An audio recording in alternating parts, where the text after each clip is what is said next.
მე და ჩემი კოლეგები გამოვხატავთ პროტესტს ამ ფორმით. ეს არის CSKO-ს პოლიტიკური გადაწყვეტილება, რომელიც ხელს უშლის ჟურნალისტებს პროფესიულ საქმიანობაში.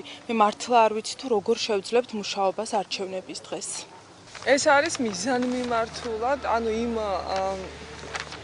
ჟურნალისტებზე დარტყმა ზუსტად იმ ადგილას, სადაც შეგვიყავთ თავისუფალი და ყველაზე მყარად, ასე ვთქვათ, სადაც შეგვეძლო გადაგვეღოს არჩევნო პროცესი და დაგვეფიქსირებია ყველა ეს კანონდარღვევა, რაც ხდებოდა უბნებზე. ეს არის პირდაპირ შეზღუდვა საქმიანობის, რის უფლებაც არ ქონდა CSKO-ს, ის უხეშად ჩაერია ჩვენს უფლებებში და პირდაპირ მე ამას შევაფასებდი გაყალბების ხელშეწყობად.